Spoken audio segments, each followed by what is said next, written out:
بسم الله الرحمن الرحيم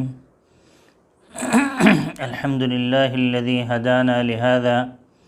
وما كنا لنهتدي لولا أن هدانا الله والصلاة والسلام على سيد الرسل وخاتم الأنبياء محمد المصطفى وعلى آله وصحبه المجتبى اما بعد۔ ادارہ تربیت المعلمین کی جانب سے محتمم صاحب کی ذمہ داریوں سے متعلق کچھ باتیں عرض کر دی گئی تھیں، اور اب جو باتیں عرض کی جا رہی ہیں مختصراً اور اجمالاً پہلے بھی یہ ذکر کی گئی ہیں، لیکن چونکہ باقاعدہ اساتذہ کی اور محتممین حضرات کی جو باتیں مختصراً عرض کی گئی تھیں ان میں تفصیلات بھی آگے آتی رہیں گی، تو اس سلسلے میں سب سے پہلے جو محتمم صاحب کی ذمہ داری عائد ہوتی ہے وہ ہے اساتذہ کی تعلیمی اور تربیتی امور کی نگرانی۔ اساتذہ کی تعلیمی اور تربیتی امور کی نگرانی یہ بڑی مہارت کا کام ہے۔ اصل میں نگرانی کا کام اصل یہیں سے شروع ہوتا ہے۔ جو ہمارا دینی ادارہ ہے، جو ہمارا اسکول ہے، اس میں تدریس کو بہتر سے بہتر اور مؤثر اور فعال بنانے میں اسی چیز کو بہت بڑی اہمیت حاصل ہے۔ یہ اساتذہ کی تعلیمی اور تربیتی امور دیکھیں، ہر ایک استاد کو منصوبہ بندی کے تحت اس کی تعلیمی اور تربیتی امور اس کے سپرد کیے جاتے ہیں۔ باقاعدہ طور سے اس کی لکھت پڑھت ہوتی ہے اور باقاعدہ طور سے ان سے اس سلسلے میں ان کو یہ کام اور یہ امور سونپے جاتے ہیں، اور باقاعدہ طور سے اس سلسلے میں ان سے پوچھ گچھ بھی ہوا کرتی ہے۔ تو لہٰذا اس چیز کو بڑی اہمیت حاصل ہے۔ باقاعدگی سے تدریس، تعلیم اور تربیتی امور پر کڑی نگرانی رکھنے کی ضرورت ہے، اور اس کا جائزہ بھی لیتے رہنا چاہیے اور دیکھتے رہنا چاہیے کہ یہ کام موزوں طور پر ہو رہا ہے یا نہیں۔ اس سلسلے میں محتمم صاحب کا کردار اور ان کا انداز اور طور طریقہ یہ ہمیشہ ہمدردانہ ہونا چاہیے اور اصلاحانہ اور بطور رہنمائی اور رہبری کے ہونا چاہیے۔ اور جن اساتذہ کے ہاں کوئی خامیاں اور نقائص دکھائی دیں تو ان کے بارے میں متعلقہ جو بھی استاد ہو علیحدگی میں ان سے ایک طرف ہو کر بات کر لینا چاہیے، اور اپنی مشفقانہ اور ہمدردانہ مشوروں سے ان کو نوازنا چاہیے۔ یہ چارے امور ایسے ہیں کہ جن سے انشاءاللہ العزیز مثبت نتائج ہمارے سامنے آئیں گے، اور اس طریقے سے محتمم صاحب کو بھی چاہیے کہ اساتذہ یا دوسرے کوئی عملہ اگر وہ مناسب اور اچھا کوئی مشورہ دے تو وہ آسانی سے اس کو قبول بھی کر لیں، اور ساتھ ساتھ اس کو بھی عملی طور سے جامہ پہنانے کی کوشش کریں۔ اور یہ تمام باتیں انتہائی مناسب انداز سے ہونی چاہیے۔ دیکھیں، رہبری بھی اور رہنمائی بھی اور شفقت بھی اور اصلاح بھی، یہ تمام انداز میں، تمام کاموں میں جو انداز ہے وہ انتہائی مشفقانہ ہونا چاہیے، ہمدردانہ ہونا چاہیے، اور اس کے ساتھ ساتھ مثبت نتائج لیتا ہوا ہو۔ ظاہر سی بات ہے کہ خامیاں خصوصاً جدید فاضلین کے اندر اور جدید اساتذہ کے اندر نقائص ضرور سامنے آتے رہتے ہیں، اور جس طریقے سے بھی ممکن ہو سکے ان اساتذہ کو الگ سے بلا کر، سب کے سامنے نہیں بلکہ الگ سے بلا کر ان کے ساتھ انتہائی محبت اور مشفقانہ انداز سے ان کی رہبری اور رہنمائی کرنی چاہیے۔ اور ظاہر سی بات ہے کہ جو آپ یعنی محتمم صاحب جو چیز سوچ رہے ہیں وہ کوئی حرف آخر نہیں ہے۔ محتمم صاحب جو کوئی چیز اپنے بارے میں یا یعنی اس بارے میں کوئی رائے رکھتے ہیں تو ظاہر سی بات ہے کہ وہ بھی یہ کوئی آخری بات نہیں ہے۔ اس سلسلے میں ضرور خود ہی از خود محتمم صاحب کو چاہیے کہ وہ خود ان کے اوپر یہ بات رکھیں اور ان سے پوچھیں کہ بھئی اس سلسلے میں جو بات عرض کر رہا ہوں، یہ جو بات میں کہہ رہا ہوں، آخر اس کا کیا حل ہے۔ اگر تو کوئی حل اس کا سامنے آتا ہو اور وہ مشورہ دیں تو انتہائی مناسب انداز سے ان مشوروں کو بھی لینا چاہیے، کیونکہ مبتلا بھی کا کردار جو ہوتا ہے وہ بہت اہم ہوتا ہے۔ مبتلا بھی یعنی جو آدمی خود اس کے اندر مبتلا ہے وہ اساتذہ ہیں، اور اساتذہ اس بارے میں اگر کسی چیز، کیونکہ اساتذہ ہی اس بارے میں صحیح بتا سکتے ہیں کہ آخر وہ ان کے اندر نقائص ہیں یا اور کوئی کمی ہے یا اور کوئی اسباب کے درجے میں کسی اور چیز کو کوئی دخل ہے۔ اس سلسلے میں انہی سے ہی بالآخر مشورہ بھی کریں، اور خدا نخواستہ اگر کوئی بات ان کے سمجھ میں نہیں آ رہی ہو تو پھر ان سے ہی جو ہے وہ سامنے تمام پہلوؤں کو اجاگر کیا جائے اور ان سے وہی جو اصلاحی پہلو ہے ان کو سامنے رکھتے ہوئے ان کی رہبری اور رہنمائی کرنی چاہیے۔ جیسے میں نے عرض کیا کہ یہ انتہائی اعتدال کے انداز سے ہو، ورنہ اساتذہ کرام پر یا کسی آدمی پر بھی اس کے ناگوار اور انتہائی نامناسب اثرات مرتب ہو سکتے ہیں۔ اور یہ چیز ایک فطری چیز ہے۔ دیکھیں اس سلسلے میں بہت ہی زیادہ تجربے کار اور بالکل یعنی جس آدمی کے اندر بالکل ہی کسی قسم کی کوئی صلاحیت اور استعداد نہ ہو،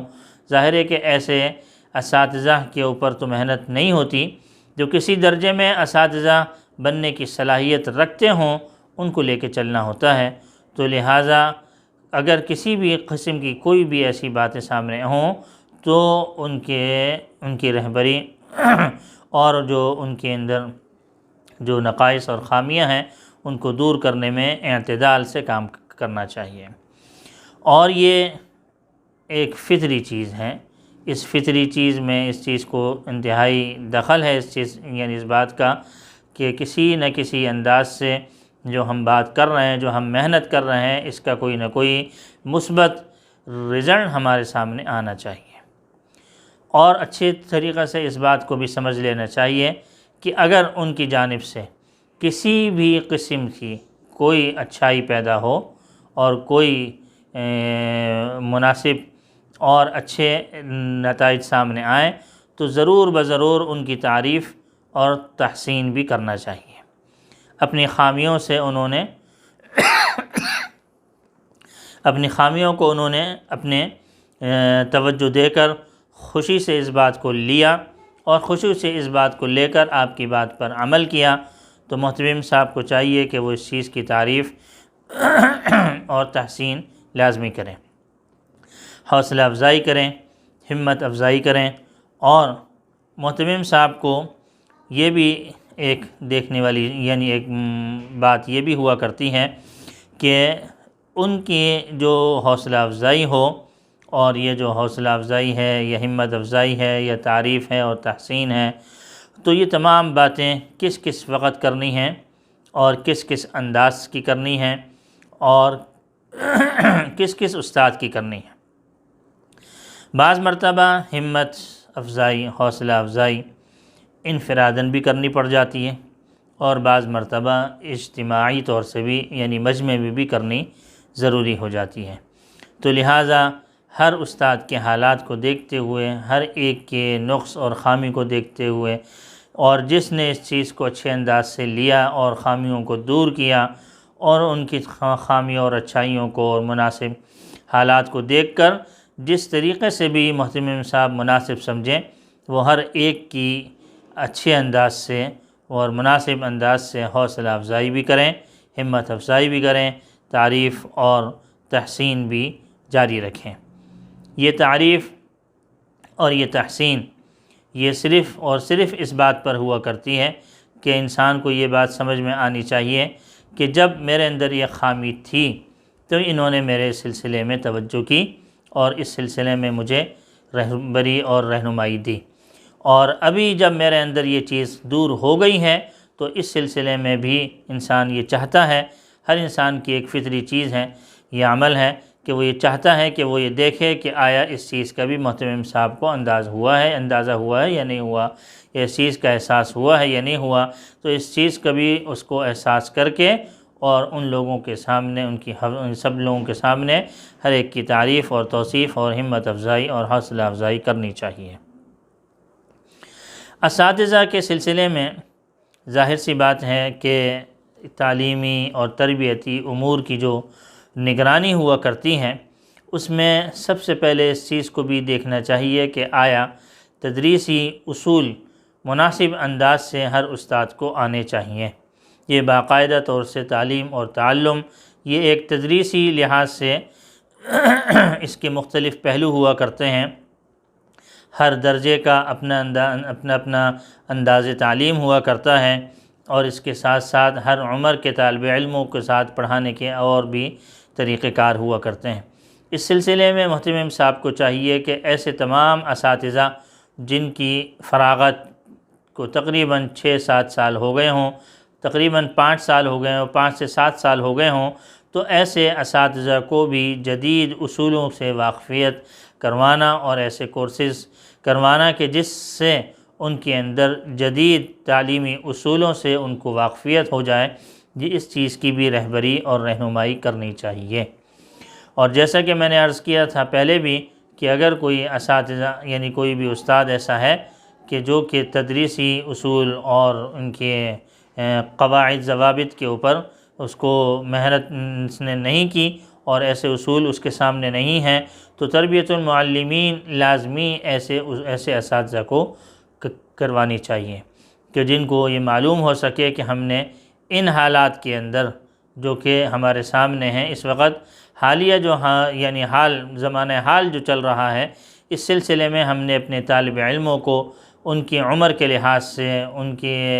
کتابوں کے حوالے سے، ان کے نصاب کے حوالے سے اور کس طریقے سے کیسے محنت کرنی چاہیے، یہ تمام باتیں ہر استاد کو آنی چاہیے۔ اس سلسلے میں محتمم صاحب کے لیے ضروری ہے کہ وہ تعلیمی اور تربیتی لحاظ سے اساتذہ کرام کے اندر اس طریقے کی نگرانی بھی رکھیں اور کورسز کا بھی اہتمام رکھیں۔ اور بعض اوقات ایسا ہوا کرتا ہے کہ صرف اور صرف ضروری نہیں ہے کہ ان جدید فاضلین اور جدید اساتذہ کو ہی اس چیز میں سامنے رکھا جائے، بلکہ بہت سارے ایسی چیزیں سامنے آ جاتی ہیں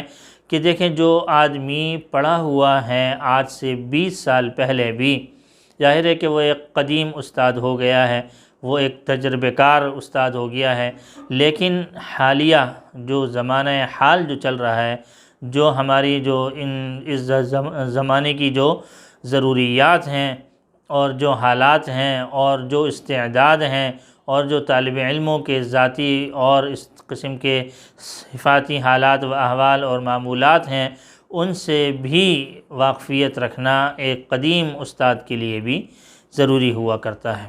تو یہ تمام چیزوں کو دیکھنا ایک محتمم کی ذمہ داری ہے، وہ قدیم جدید تمام اساتذہ کرام کے اندر ایسی چیزیں ان کے سامنے لے کے آتے رہیں کہ جن کی وجہ سے وہ زمانہ حال کے اعتبار سے حالیہ امور ان کے سامنے ہوں، اور جس کی وجہ سے وہ طالب علموں کے ان کے نصاب تعلیم کے حوالے سے، ان کے عمر کے لحاظ سے اور ان کے استعداد کے حوالے سے اور جو حالات اور واقعات چل رہے ہیں پوری دنیا کے اندر، ان تمام چیزوں کے حوالے سے محتمم صاحب ان کی آگاہی کا انتظام ضرور رکھیں، اور اس سلسلے میں جو بھی مناسب رہبری اور رہنمائی ہو سکے وہ کرتے رہنا چاہیے۔ اور باقاعدہ طور سے ہر ایک استاد کا ایک رجسٹرڈ ہونا چاہیے اور باقاعدہ ایک کاپی اور دفتر ہونا چاہیے جس میں خصوصی طور سے باقاعدہ طور سے ان کے بارے میں درج ہو، ان کے سارے تمام کوائف اور تمام حالات اور تمام واقعات اور ان کے بارے میں تمام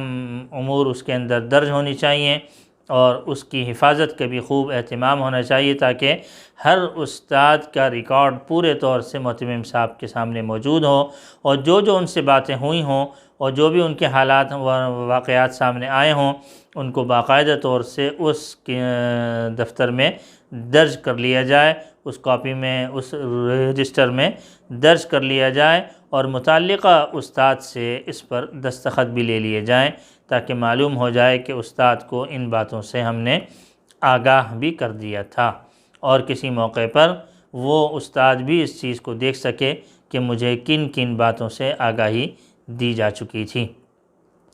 اور اس سے مزید یہ فائدہ ہوگا کہ محتمم صاحب کچھ عرصے کے بعد جائزہ لیتے رہیں گے، اور یہ دیکھتے رہیں گے کہ ان کے مشوروں پر، ان کی رہبری اور ان کی رہنمائی پر اور ان کی ہدایات پر